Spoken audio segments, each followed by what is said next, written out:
Hello दोस्तों, नमस्कार। मैं हूं संजीत और आप देख रहे हैं डेली पढ़ो यूट्यूब चैनल।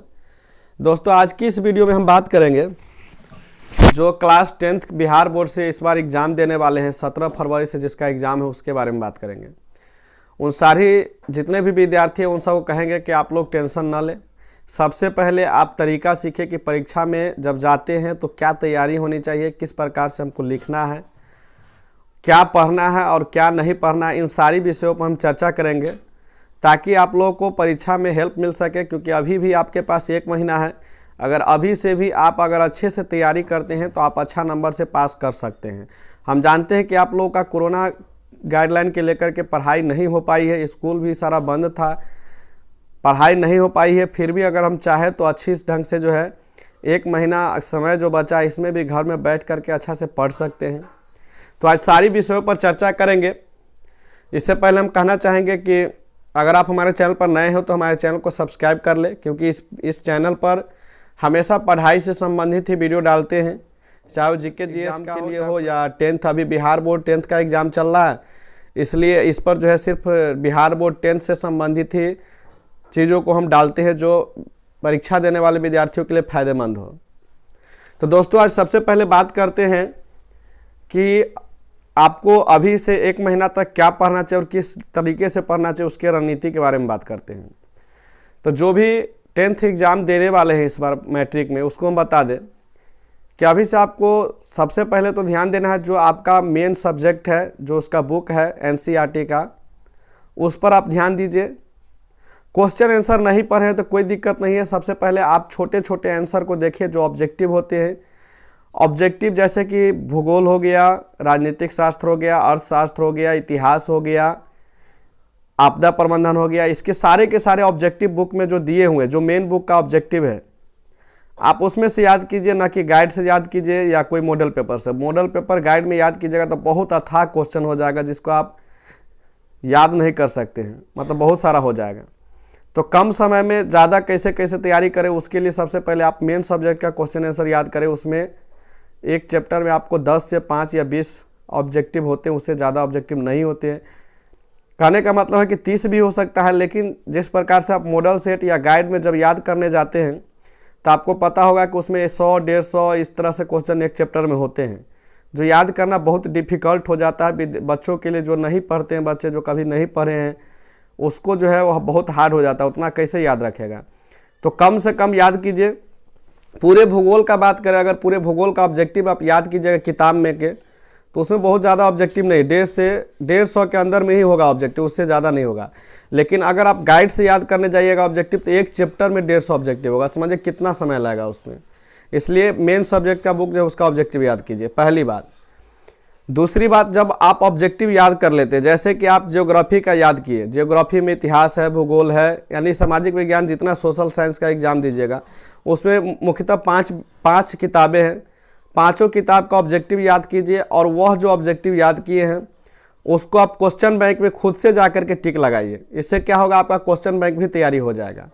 उसी प्रकार से आप एनसीईआरटी का हिंदी पढ़िए। हिंदी का जितना भी कहानी है पहले कहानी को पढ़ लीजिए, अपने से पढ़ लीजिए या किसी की सहायता से। अगर आपके घर में भाई हो या बहन हो या पिताजी हो, कोई भी अगर पढ़े हैं तो उनसे आप कहानी सुनिए, उसको कहिए कि आप पढ़ करके हमको सुनाइए, थोड़ा समझाइए इसमें कौन सी कहानी है, किसके बारे में दिया हुआ है। अगर आपको कोई हेल्प करता है तो निश्चित रूप से आप हिंदी को आप अगर कोई पढ़ के सुनाता है तो उसमें का आधी से ज़्यादा कहानी आप जो है समझ जाइएगा, उसका क्वेश्चन आंसर भी कर लीजिएगा। हालांकि हिंदी में ऑब्जेक्टिव नहीं है, लेकिन फिर भी आप ऑब्जेक्टिव हिंदी में नहीं है तो क्वेश्चन बैंक के ऑब्जेक्टिव को खुद से टिक लगाइएगा तो बहुत अच्छी से तैयारी हो जाएगी। हिंदी में जो है लेखक का नाम याद कर लीजिए, लेखक का जो जन्म तारीख याद कर लीजिए, लेखक का जन्म कहाँ हुआ था, स्थान याद कर लीजिए। किसी भी लेखक का अगर उसके माता पिता का चर्चा है, जो लेखक के बारे में जो लिखा रहता हुआ वो अगर उसमें माता पिता के बारे में चर्चा है तो उसको याद कर लीजिए।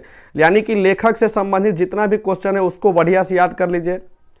उसके लिए हिंदी में जो लेखक का जो सभी लेखक का जीवनी दिया रहता है, जब भी कोई चैप्टर पढ़ते हैं तो उस चैप्टर से पहले एक पेज में लेखक के बारे में दिया रहता है, जो कवि है, लेखक है, उसके बारे में दिया रहता है। उसको गौर से पढ़िए, उसको टिक मार्क कीजिए। उसका जन्म कब हुआ था, उसका मृत्यु कब हुआ था, और विशेषकर उसकी रचना जो होती है, जो मेन रचना होती है, उस लेखक सबको जो पुरस्कार मिला था उस सब को टिक लगाइए कि किस लेखक को कौन सा पुरस्कार मिला था।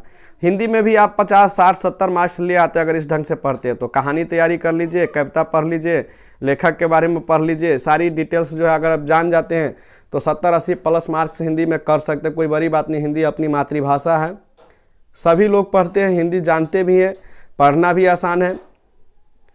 संस्कृत में अगर आपको प्रॉब्लम है तो जो संस्कृत के जानकार है, कोई टीचर है या कोई है आपके सगे संबंधी में, तो उससे जा कर के कहानी पढ़ लीजिए या पढ़ करके कहिए सुना देने के लिए। अगर उससे भी नहीं होता है तो संस्कृत का आप कुंजिका ले लीजिए, संस्कृत का कुंजिका जिसमें संस्कृत का हिंदी में बताया गया हो, उसमें से आप संस्कृत का पूरा कहानी पढ़ लीजिए।